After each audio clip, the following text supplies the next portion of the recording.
Hi everyone, welcome to lesson 6 of your digital drawing classes. For the past 5 weeks we've been looking at AutoCAD. From now on we'll be looking at other pieces of software. So for the next 5 weeks we'll be looking at 4 pieces of software. The first 2 weeks of those we'll be looking at Trimble Sketchup, which is a 3D modeling piece of software. And then for the final 3 weeks, we will be looking at Adobe Suite software. So that's InDesign, Photoshop, and Illustrator. But like I say, today we're going to start with SketchUp, which is a 3D modeling piece of software. So today we'll be having an introduction to the principle of the software. I'll talk to you about the different types of SketchUp that exist. There's a free version and a pro version, and then we'll be looking at using some of the principal tools this week. We won't be drawing anything in particular, but it will be an opportunity to use a lot of the tools. And then we'll be looking at how to export some of that information into other softwares. And then the week after, we'll be looking at using SketchUp specifically to create drawings. So isometric or perspective sections. So if we move on to this week's piece of software, this week we'll be looking at using Trimble Sketchup. Now, like I said, there are two different versions of SketchUp. So if you just type in sketchup.com or Google SketchUp, you'll be able to find the Trimble website. The Trimble website, when you go on products or try SketchUp in this top right-hand corner, this page appears, and it gives you 4 options. Personal projects, and if you have personal projects, then you can start modeling on the free piece of software.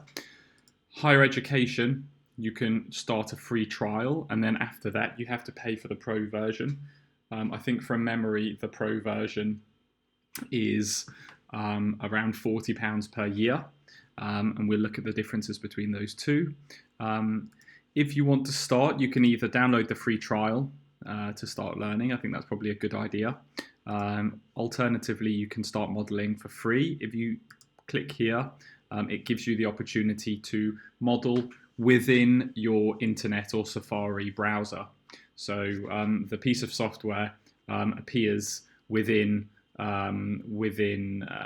the Explorer browser or the Safari browser. This is just starting up here.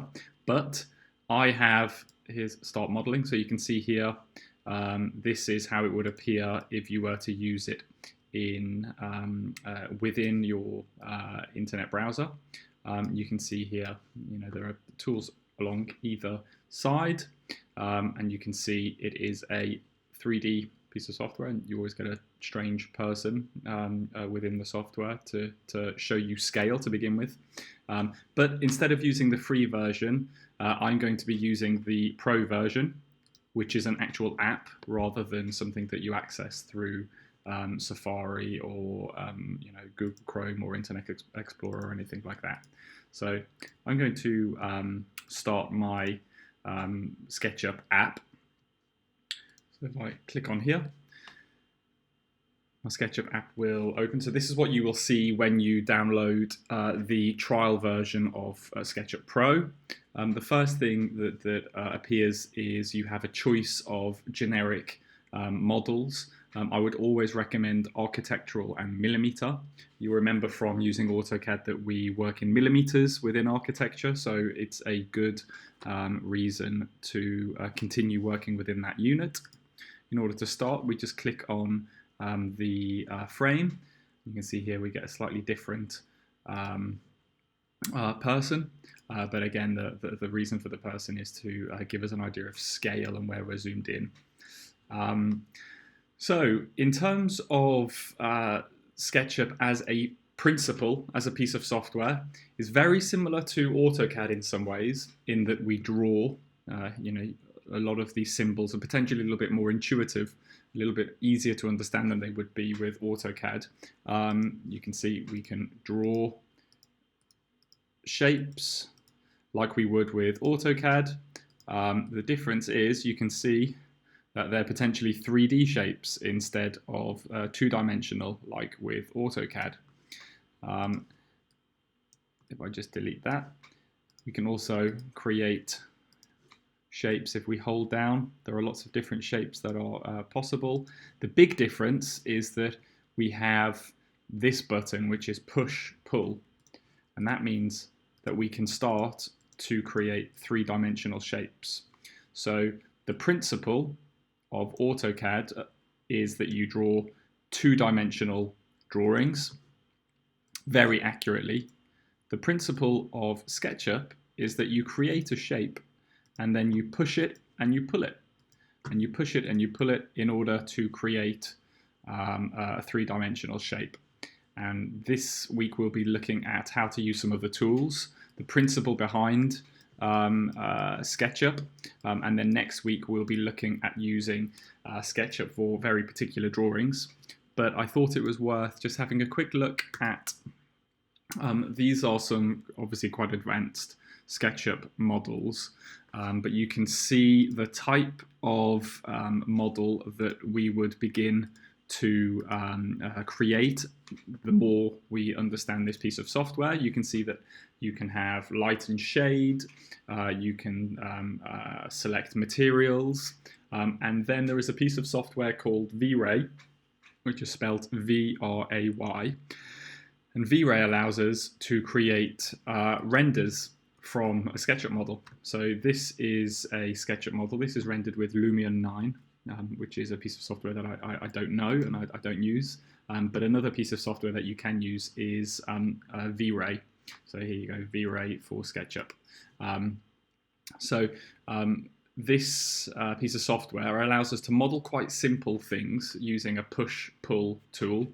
And then you're able to either get a drawing, so you can get quite a simple drawing from SketchUp. You can see here that there are 3D drawings. This is obviously a bit of a visual drawing, but directly from SketchUp. These are even elevations from SketchUp. I wouldn't necessarily recommend that, but you can see you can get three-dimensional drawings. Isometrics, for example, obviously this isn't an isometric, but an isometric is possible. Or this is quite a good use of SketchUp in order to create a drawing. And if you use a plug-in piece of software, which is a piece of software that you access through SketchUp, you can also create renders like this. So it's quite a versatile piece of computer software that we can use. So that's the principle of the software. We draw a shape and then we push it and pull it. So what I'm going to do now is I'm going to delete this, and I will delete her as well, unfortunately. And I will just go through a couple of the basic tools to begin with. And obviously I'd recommend that you pause this whenever you want and try and kind of play with the software in the same way. So the basic tool is Draw. It's the same as it is in AutoCAD. You can see if you click on the tool, click on the icon, the tool becomes active, and you can see that it becomes active because the tool is visible when you move your cursor. You can see it's a move tool. Here's the draw tool again. Here it's called, is it called draw or pencil? Or line. But in order to start drawing, you move it into your space, you click, and you'll see that because this is a 3D space, these three axes, the green axis, the red axis, and the blue axis, are there to help you understand what direction you're drawing in. You can click. You don't have to draw on the axis, but you can if you want. The way that you carry on drawing on the axis is by making sure that you push it in the right direction and wait until it locks green. You can see it's locking in red, so I know that it's on the green-red axis. And then if I wanted to go up, I could just push it in the up direction. You can see now I'm going vertically. And in order to stop drawing, in order to stop using the tool, you just press escape. So to start using a tool, you click on it with your mouse, bring it over to where you want to start, and then click to start drawing.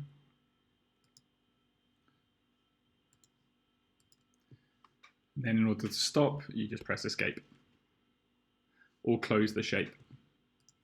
Now you'll see here with the shapes that I've drawn, sometimes it's quite difficult. One of the big differences between AutoCAD and SketchUp is that it's quite difficult to be able to know what direction you're drawing in, because when you're here, it's very difficult to know what's up and down and left and right, and that's why the axes are really important. So the main tool is draw. You can see here there's either a line or a freehand. Line is obviously easier to control.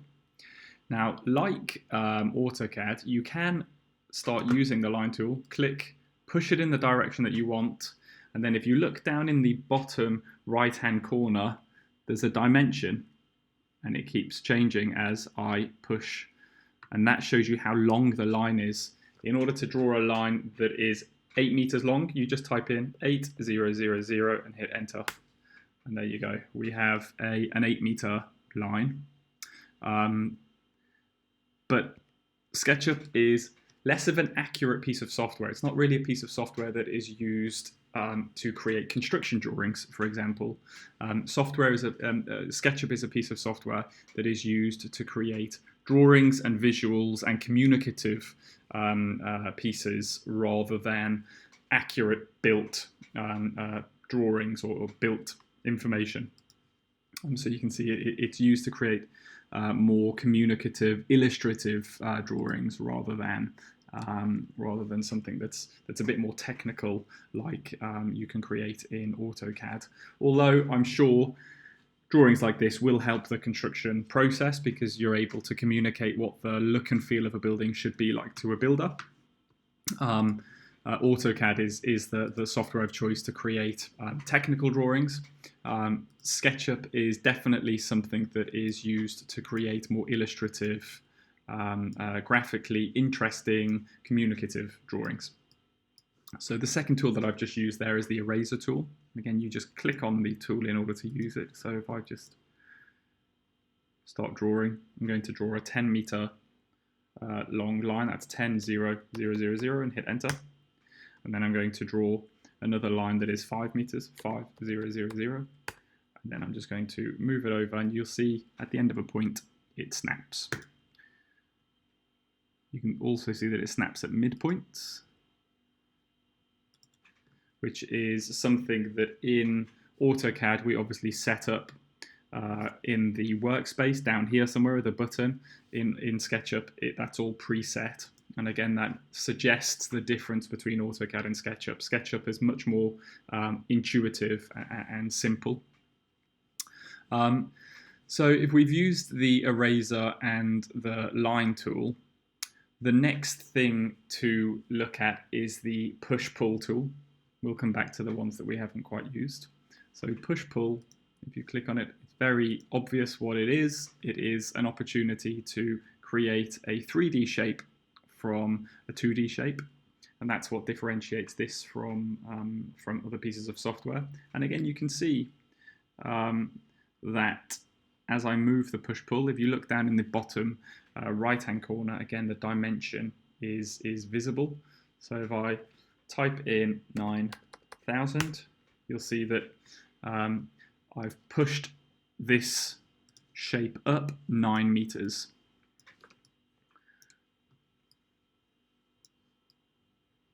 Now you'll notice a tool that continually appears to be getting used is the orbit tool. So that is how we can spin around. Now, very similar to AutoCAD, this orbit tool can also be a zoom tool. So if you point the cursor where you want it to be and then scroll in with your mouse, it zooms in to that area. And again, if you scroll out, it zooms out. And if you want to scroll into another area, you just move your cursor and scroll in again. So it's a dynamic zoom. If you want to zoom in really far, and then you want to zoom out to everything that you have in your model, there's another zoom here, which is zoom extents. So if you click that, it will just zoom the screen to everything that you have modeled. Another tool that is sometimes useful is the pan tool, but pan tool doesn't allow you to spin around, it just moves the object or moves your view of the object.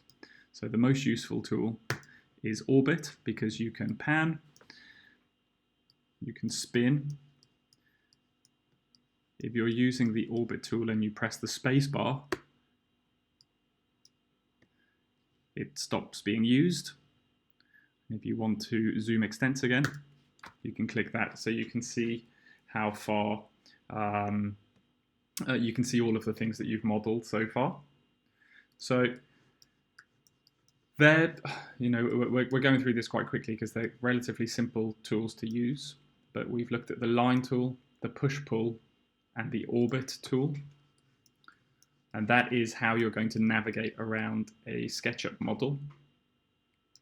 One of the things that is really useful in SketchUp is the use of guides. So you can see here it's a tape measure. And what that allows you to do is, if I wanted to create a building that was an L shape, so the longest sides were 5 meters each, and then it was 2 meters wide at each point, you can use a guide tool. I'm just going to hover over an axis to help me start the guide. I've just clicked it anywhere to create my first guide, and then I'm going to hover the measure tool over again, the guide tool over, push it in a direction and type in 5,000. Now what's happened is I have 2 lines, and if I draw from one, push it over to the other, you can see in the bottom right hand corner that it's a 5 meter gap. So I can use these guides to show me where I need to draw a line, and they're generally very useful in SketchUp. So if I just create any line as my base, and again click and push and type in 5,000 and then hit enter, I've got 2 sides that are 5 meters, and then I said the other the building was 2 meters deep. So that's click on the edge, push in the direction 2,000, and then click on the edge, push in the direction 2,000. Now I can use those guides, so you can see my draw tool snaps to them in order to create a drawing of a building that is 5 meters long on each long edge and 2 meters wide. Now you can see that when the shape is not completed, just going to delete that line, you can see it's a see-through, it's just a series of lines, so you can see through it. And then as soon as the shape is completed, it becomes a fill, it becomes a color, and that's there to show you that the shape has been completed. So we have used the guides in order to, you can either use it to measure, so right now I can check the length of that, it's 5 meters, or you can use them in order to set out a series of guidelines and then use those guides to help you draw a shape. We're ticking off all of these tools one by one. The next tool that's of interest is offset. This is exactly the same as the offset tool in AutoCAD. You click on the face that you want and it can either go in or out. I'm going to send it out, and I'm going to send it out 300, which you remember is the thickness of a wall. So offset, hover over, and then you can either hover in or out, type in your dimension, 300, and then hit enter. And that allows you to add a thickness to a shape. And again, we can click on orbit and spin around. So with those, some of the simple tools covered, now I'm just going to show you a couple of other features. So the first thing is in the camera tab. If you hover down, you can go to standard views. You can click on them and you can see your drawing from top, bottom. And these aren't going to be very helpful front because there's nothing drawn. But look, if you zoom, that was the front. And then the last one is ISO. So there is a preset isometric view, which is quite useful. But you can see here that it's not a proper isometric because it's perspective. There is perspective in the drawing. So as well as being able to change the view, you're also able to change the way in which you see the drawing. You do that by going into camera again, and see just below the standard views, there is parallel projection, which you can see makes everything square and flat, which means that you're able to do a proper isometric. And now if you see, if we just push and pull this out, you can see how that would form a true isometric because the edge lines are perfectly vertical, as opposed to turning it back to perspective where you can see it's not a proper isometric drawing.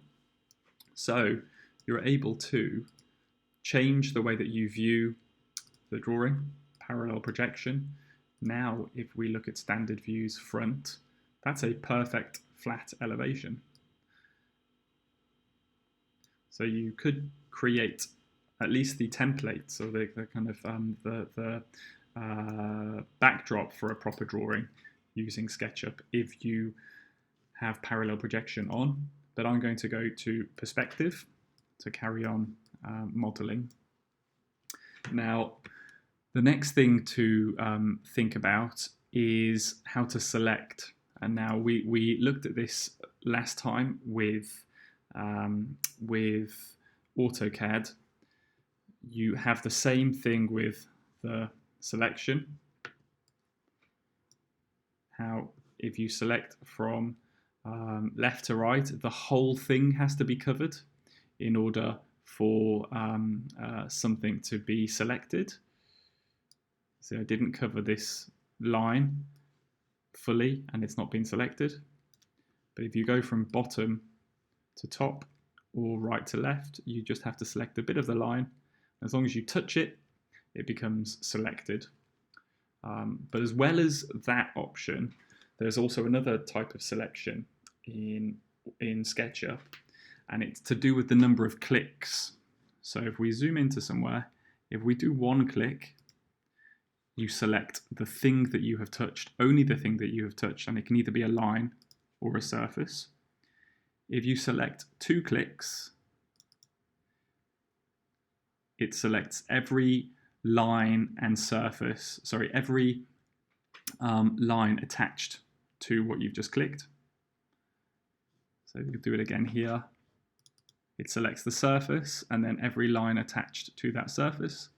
And then if you do 3 clicks, then you get everything that is attached, everything that touches what you have just clicked. So that's a way of selecting in SketchUp that you don't have in AutoCAD. So you either have the single click, the double click, or the triple click, and then you also have the top to bottom, left to right, and then bottom to top, right to left as your clicks. And we've already used the erase tool, but it's worth covering very quickly. You can either click on the erase tool and just hover over. And as soon as it's highlighted blue, you know it's been selected and it will be deleted. You can do more than one thing at once, or you can click and then press delete in order to delete something, and to go back you just press Ctrl Z, or you can go edit, undo, or redo. So we've looked at eraser, we've looked at selection, we've looked at drawing a line, we've looked at push-pull, offset. The next thing to do is to look at the move tool, which is relatively simple, and we may as well look at the rotate tool as well. So in order to move something, I'm going to triple click, And then to move, you just go over with the thing highlighted, click on move, click on an edge, and then you can see you can move it in the red direction, any direction, up and down, and then in the green direction. And if you want to move it by a specific distance, for example 2 meters, you start pushing the thing in the direction that you want to move, type in 2000 and hit enter, and that is the move tool completed. And then you can pan around again. This is something that is quite helpful. The axes are very helpful, the green, the blue, and the red. What is also quite helpful is if you're moving something and you want to make sure that it is on one of the axes, you can start pushing the object on the axis. So I'm just pushing and I'm moving my mouse to make sure that it's staying stuck on the green axis. And then if I hold down the Shift button, which is the button on the left of your keyboard with the arrow pointing up, you can see that the green has become highlighted a bit more. That means now I can move my mouse in any direction, but I've locked, so I can even zoom out, I've locked the thing that I'm moving in the green direction. So it doesn't matter where I move my mouse, the object always stays on the green. And at that point, I can use any other object and snap to it and click. So now I know that this thing is in line with this thing. I can do the same with up and down. So if I click, move it so that it's in line with the blue, and then hold Shift, and you can see it doesn't matter where I move my mouse, it's stuck on the blue axis. And obviously I can do the same with the red. Sometimes it's difficult to find what axis you're on. So in that case, whilst you're moving it, if you press the up arrow on the right-hand side of your keyboard, it forces the object to go into up. And if you type the left arrow, it forces the movement into the green axis. And if you click on the right-hand arrow, it forces it into the red. So that's another way of helping you navigate around this 3D space, because obviously you want to be able to lock into one of these axes if you want to know that you're definitely moving something up and down instead of left or right. So now we've looked at move. I'm just going to move this thing. See, it looks like it could be on the ground, but as soon as I hover, it's not on the ground. It's hovering really far away from the ground. So in order to make sure I know it's on the ground, I'm going to click, press the up arrow on my keyboard. So now it's locked into the up and down axis, and then I'm going to hover over, and I'm going to hover over onto this where all the axes come together, and I know that that's 0, so that's the ground. Click, and now you can see that my object is perfectly on the ground. We've looked at move. Now the next thing to look at is rotate. So with everything selected, I'm going to go onto the rotate button here. And then you can see something is the protractor is blue, and that means that the rotation will happen on the horizontal axis. And if I hover it over a wall, you'll see it turns green, which means that if I do it now, the thing will rotate on the in the green axis. And then if I hover it over here, you'll see it's gone red, and that means I can rotate it on the red axis. So you're able to rotate in 3 directions, and the color of it shows you, and you just kind of you get the color by hovering over the face. And you see if it's blue, you first of all click the kind of base, and then you click it to move. Obviously you can either do it freehand. It will lock to certain dimensions, to certain degrees, so 180, 90, 270, or you can push it in the direction, and much like drawing a line to a specific dimension, you can type in 20, and I've just rotated my whole object by 20 degrees. In order to rotate it back, I just click 0. When I say 0, I just mean like click anywhere to create the 0 angle, and then push in the direction and type in 20 and hit enter. And I've moved it back. So that's how you rotate an object.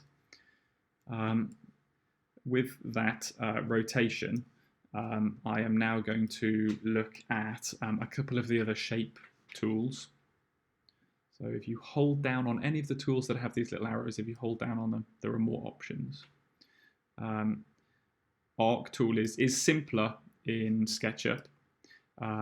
The tool that I like the most, arc that I like the most, is 2-point arc. And you'll see as soon as you select that tool, if you look down in the bottom right-hand corner, in the area where we type in our dimension normally, now it says sides and a number 12.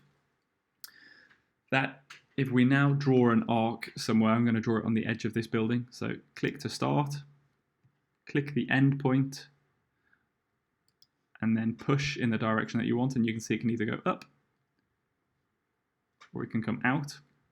You'll see that it's quite faceted, meaning that it's not a very smooth arc. In fact, it has 12 little sides to it, which means that if I click on it and now pull up, you'll see that these little facets are kept. It does that in order to simplify the model for your computer. But if I Control Z and get rid of that arc, if I click on the tool again, I can type in 99 and hit enter. Now, when I draw an arc, you'll see it's a lot smoother. And that's because instead of 12 faces, there are now 99 faces, which is the most it can do. So in order to create a smoother arc, you can just increase the number of sides down here. You'll see I've just pushed and pulled it. I'm going to Control Z to do that again. I push it, and when I'm pushing, if I hover my cursor, the little push-pull tool, over this surface, you'll see it locks to this surface. And then if I click, it means that I know that these two surfaces are exactly in line. And now that they're exactly in line, I could, if I wanted, delete this line. If I delete this one, the side will disappear, so I'm going to keep that here. But I can start to form, neaten up the shape of the drawing if I want. So we've looked at selection, erase, draw. We've now looked at arc. We can do the same with our circle. So if we click on the circle, again, if you look at the bottom, it says 24 sides. So if we draw it, it's still quite faceted. So if I click on the circle tool again and type in 99 and hit enter, it means that now my circle is a lot smoother. In terms of drawing a circle, if you type in a dimension, that is the radius. And again, if you look in the bottom right-hand corner, it says radius. So if I wanted to create a circle with a diameter of 1 meter, then I would just type in 500 and hit enter, because that's the radius. And then you'll see that is a circle of 1 meter diameter. And again, we can push and pull 1000. So let's make it a meter tall as well. We can use the offset tool. So we click on that, hover over, offset 10 centimeters, which is 100 millimeters. And then I can push down in order to create, I don't know, a little pot or something. So if you push down, you can start pushing and then type in a number and hit enter. Or if I want this to vanish, this face, and I want to create a tube, what I do is I start pushing and then move my cursor so that it touches the other face of the tube. It's quite tricky to do, but the easiest way of doing it is to pull your cursor and then let it snap to one of the bottom edges. And you'll see that the area, the surface that I've just pushed, the bit inside the tube has gone blue and white. If I click on it now, when it's all touching and in line, let's do that again, then the surface will disappear. So that does it with any shape. So if we do the same with this wall, I'm just going to long click on the circle, go to rectangle. You can see it does the same thing as the rotate tool, the little protractor. So if I go onto the wall, it goes green, which is just telling me that it's on a vertical surface. And then if I go here, it's on a horizontal surface. So if I go here, click, pull it across and then click, and then go to push pull.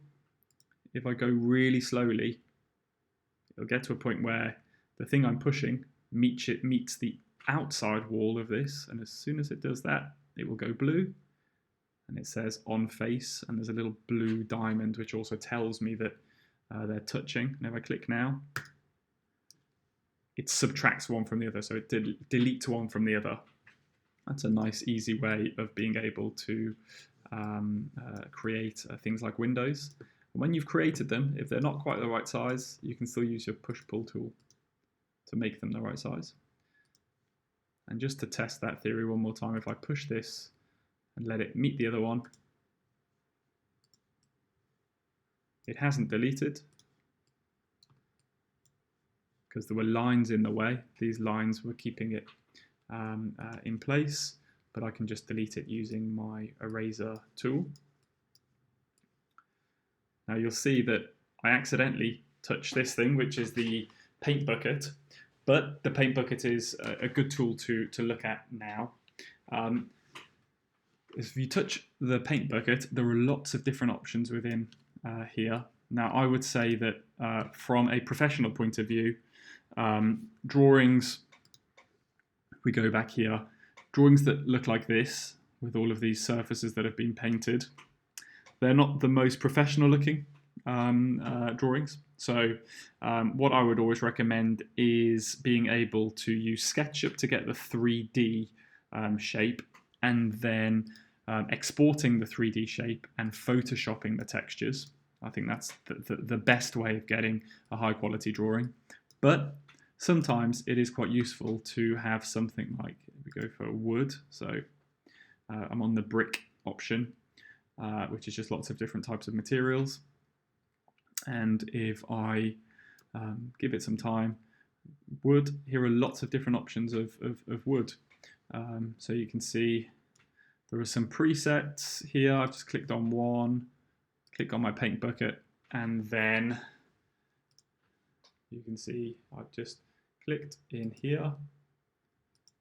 It's taking a bit of time, but you can see that you can color your surfaces. So I could go to brick and cladding. You'll see there's lots of different types of brick and cladding, and I'm going to select one of them and say that that is what my building is made out of.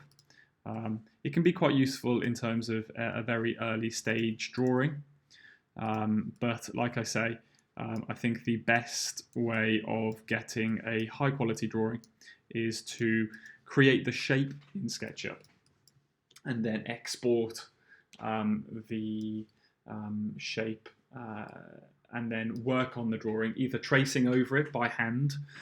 So just using, for example, if I were to do a drawing of a room, I could create the room in 3 dimensions, set up the view, and then trace over this in order to get my 3D view.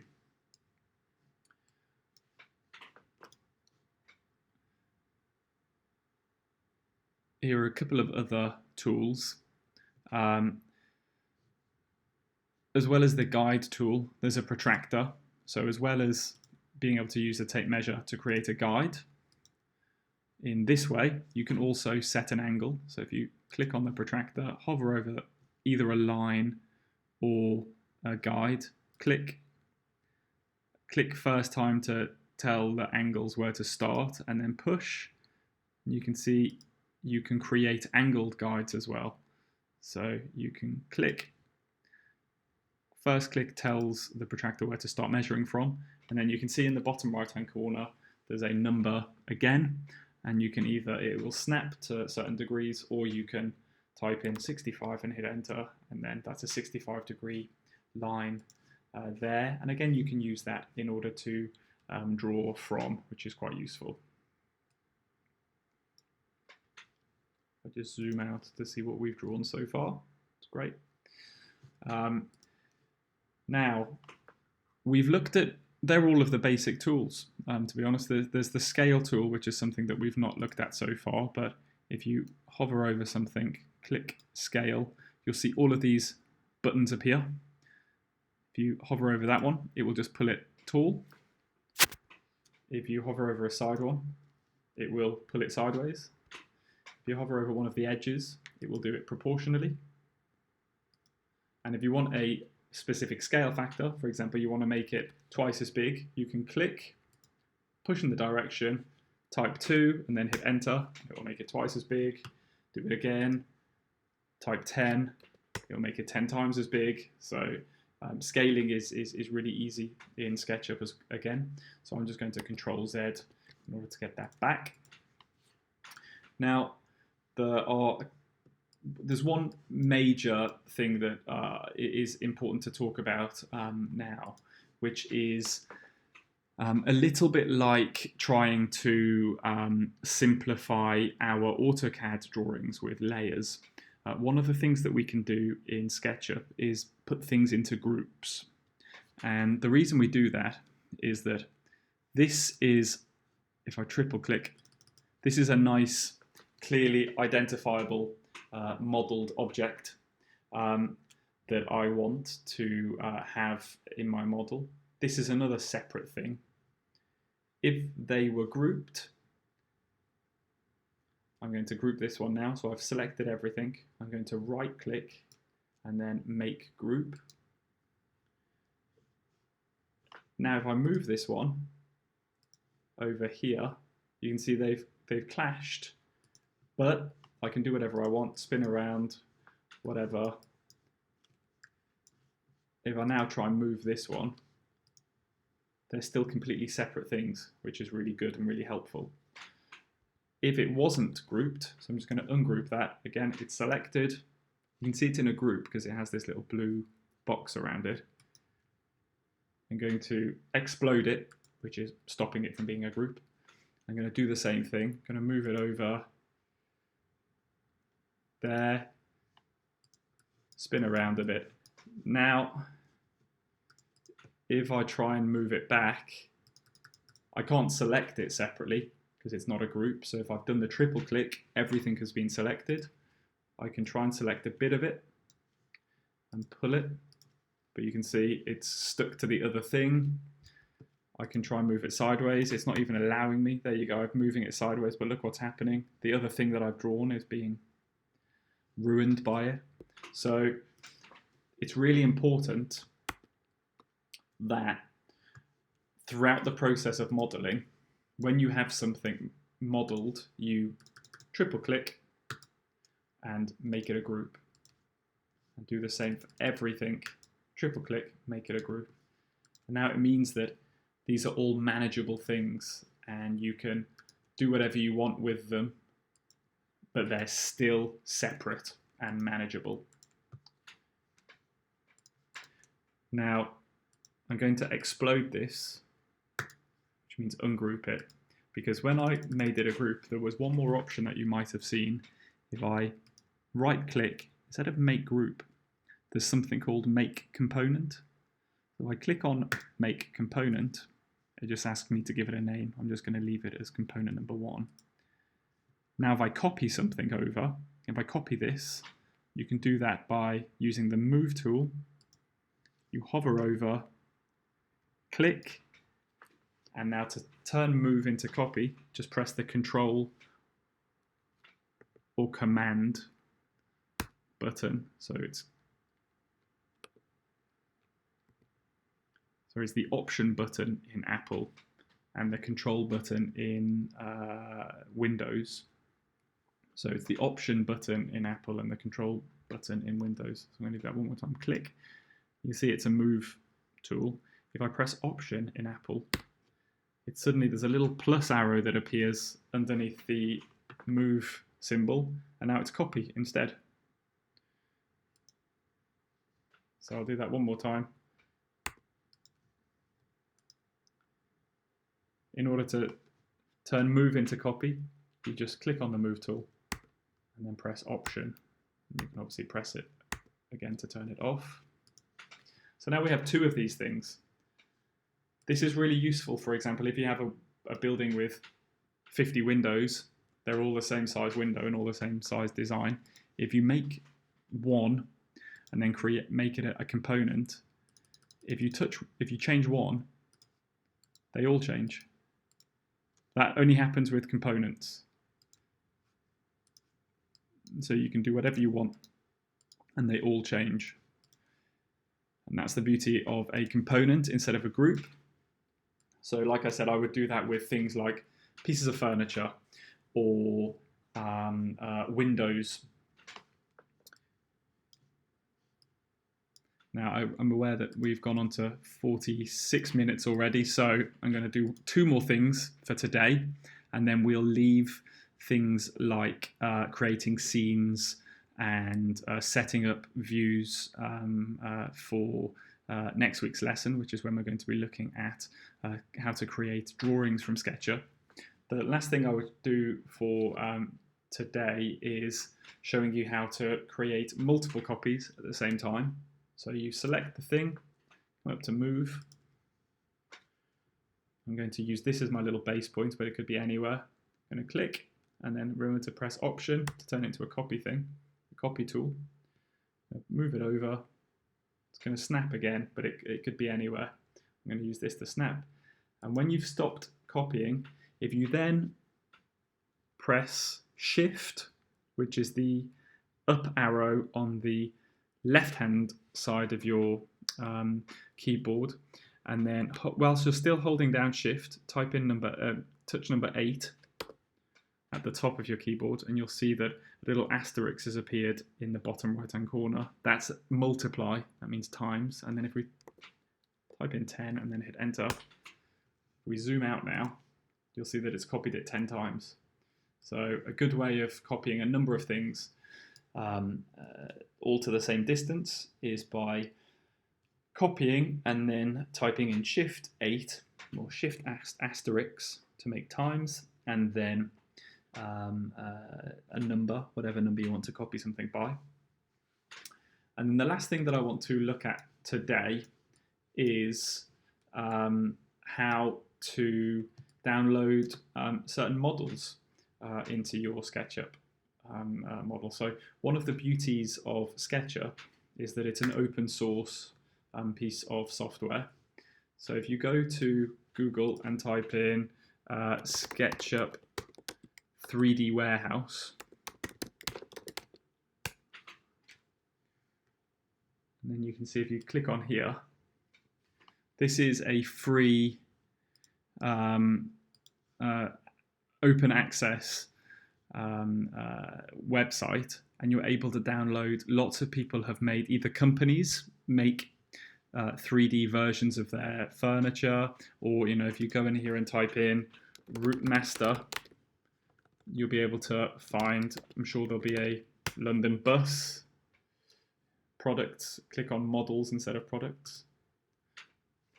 So you can see all of these have been modeled by people, and these people have uploaded them onto this website, and you're able to download them by just clicking this little download button and telling them what version you have. I have 2020. So you can see it's just gone into my downloads. So if I click on here, double click on it to open it, it's taking a little second to open. You can see here that somebody has modeled an entire London bus, and they have put it on the internet for you to be able to download. So that means that if you have a building and you want to have a tree, people have modeled loads of trees and plants. and these are all completely free to download. So very similar to using CAD blocks. I would caution against using them too much, because your architectural model can become a bit of a look like a kind of a PlayStation game, which we don't want. But for certain things, for example, a nice chair in a drawing, you're able to download a chair. If you know a specific chair, it could be that somebody has modelled it. So this is a nice chair for a drawing. You can see someone's modelled that, which is great. Let's go and see if there's an Eames chair that's been modelled. Yes, of course there is. So you can see this is a really good resource for people to be able to download pieces of furniture. People, I'm sure, will have modelled entire buildings. Yeah, incredible, insane. Some of them not so good. Some of them are ridiculous. So there are lots of different models that you're able to download and utilize, which is incredibly helpful.